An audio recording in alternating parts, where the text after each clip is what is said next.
Welcome back. Before we know it, it will be time to swap out jackets for t-shirts and snow pants for shorts. So if you're looking to drop a few pounds and get in shape, our guest this morning has some tips on doing that without cutting out the satisfaction. Krissy Ruddy, good morning. Thanks for joining us. Good morning, Allie. You're a holistic and weight loss coach, and we're talking about keeping the satisfaction while eating healthier. What do you mean by keeping the satisfaction in the food?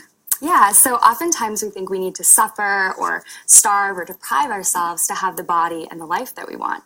But actually what research is showing now is that the more we enjoy food, the more we savor and get pleasure out of it, the more it's actually going to help us lose weight for good. It was key in my own 50-pound weight loss journey, and I use this technique with my clients all the time to see long-lasting results. And a lot of people enjoy their food with the flavor. What's one way of, continue to eating at least similar options of the foods you love?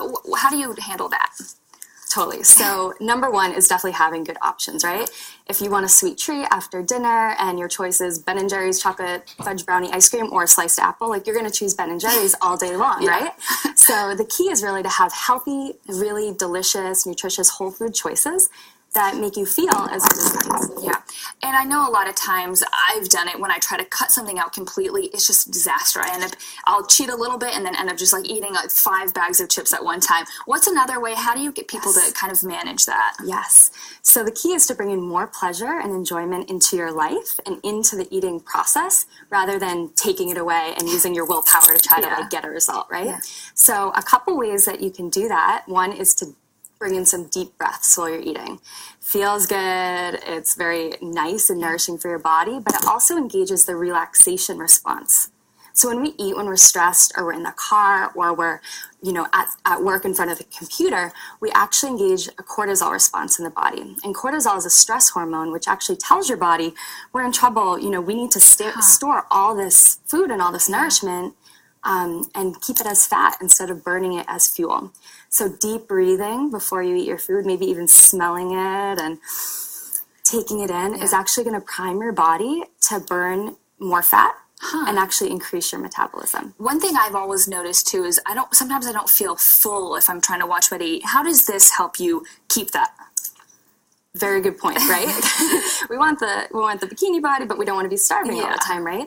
So this is my favorite trick, and it's really simple, but it's chewing. So the average person chews about 3 bites before it goes down the chute, right?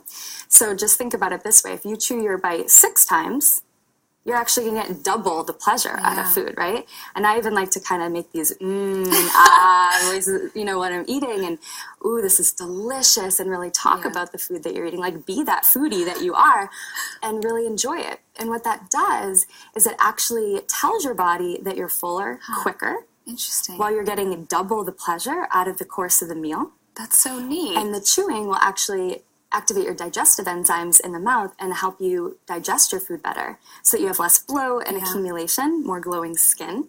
And it's really a way to not feel like you're missing out on a thing. Well, maybe I'll have to try it in my kitchen before I, make the noises and do it in front of people. But great tips, Krissy. Thanks for being here. You're welcome. And Gary, what's going on today?